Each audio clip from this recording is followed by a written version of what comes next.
Listen, if you've been paying attention to the Milwaukee Bucks this season, you know something is seriously wrong. They've lost 7 straight games. Their star player is openly expressing frustration. The entire organization is in shambles. And for the first time in a long time, people are actually talking about whether Giannis Antetokounmpo might want out.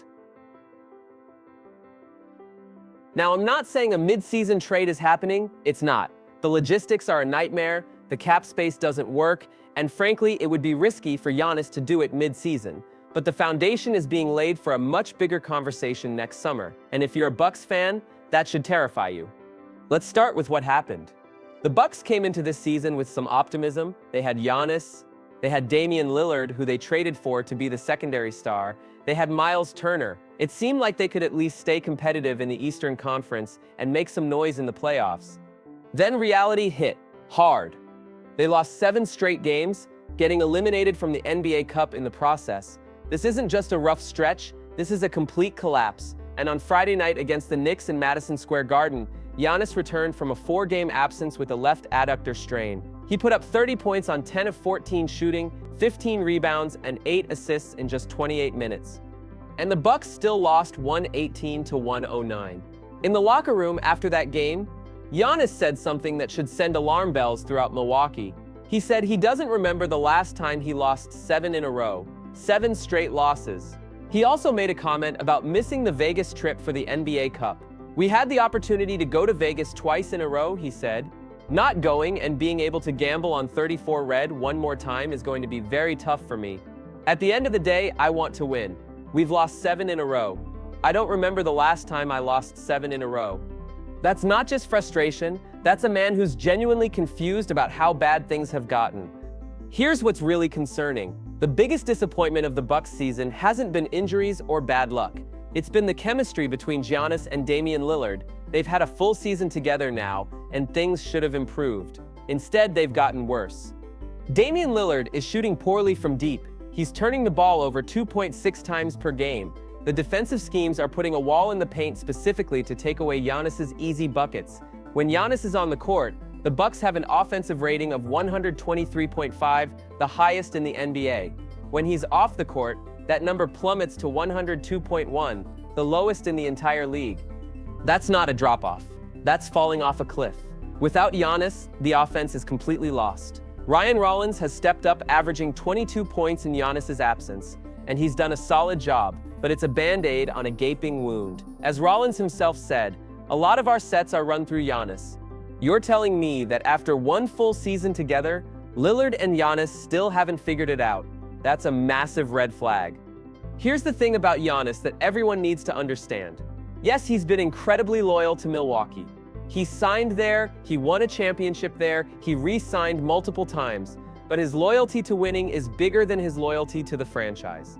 If the Bucks can't build a team that competes, Giannis will explore other options.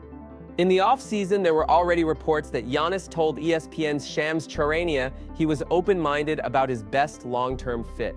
That's not something you say lightly when you've been with a franchise your entire career. That's a warning shot. He's under contract through 2027 to 2028 with a player option in 2027, so technically he has flexibility coming up, and if this season continues to go down the drain, he might exercise that option and become a free agent. So now everyone's talking about trades. Houston could make it work. San Antonio has the pieces. The Knicks were interested in the offseason, but here's the reality. A mid-season trade for Giannis is basically impossible. First, there's the cap space issue. Any team trying to trade for Giannis mid-season would have to completely gut their rotation just to make the money work. You'd have to trade away 4 or 5 rotation pieces just to match salary. And then what? You're bringing in Giannis to compete, but you just destroyed your roster. Second, there's the integration problem. If a team like Houston or San Antonio trades for Giannis mid-season, they have to integrate him immediately with a completely different team. That's chaotic. You're not going to have the chemistry you need. And Giannis is frustrated specifically because he wants to win. If you trade him mid-season to a team that has to dismantle itself, you're not winning. You're potentially making things worse. Third, and maybe most importantly, Giannis himself requesting a trade mid-season would be incredibly risky for his reputation. He'd be submarining the entire Bucks season. For a guy who's been so loyal to Milwaukee over the years, Doing that mid-season would be devastating to his legacy with the franchise. That's not something he's going to do lightly. So what's actually going to happen? The Bucks are going to tough it out through the season.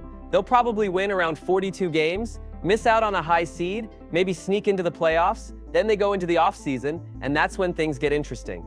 In the offseason, the Bucks are going to offer Giannis an extension. He's probably not going to sign it. He's going to look at free agency in summer 2027, which at that point will basically be a year away, and then he's going to make a decision. Either the Bucks decide the future is better off trading him for assets, or Giannis goes to the team and says, "I'm done, I won out, either trade me now or I'm leaving in 2027. That's the real scenario we're looking at. The bottom line is this: the Milwaukee Bucks gave up a ton of assets to get Damian Lillard. They waived and stretched him. Wait, no. Actually, that was a completely different franchise we're talking about. But the Bucks did consolidate their roster around Giannis and Lillard, and it's not working. You know what the most frustrating thing about this situation is? Giannis is still playing at an MVP level. He's putting up elite numbers on elite efficiency. 63.6% from the field, 50% from three-point range. He's doing everything he can to carry this team, but the pieces around him just aren't clicking. A guy who's been nothing but loyal, nothing but professional, nothing but a franchise cornerstone is now openly questioning whether he can win with this group. That should scare every Bucks executive, because if Giannis decides next summer that he's had enough, the entire organization could blow up. The trade probably won't happen mid-season, but next summer, that's a different story. And the Bucks better figure out how to fix this fast. If you think the Bucks can still salvage this season, or if you think Giannis should just request a trade, drop a like and let me know in the comments. If you want to hear me continue to talk about the Bucks, Giannis, and all the trade drama in the NBA, consider subscribing. Dropping a like would be cool. Most importantly, have a great day.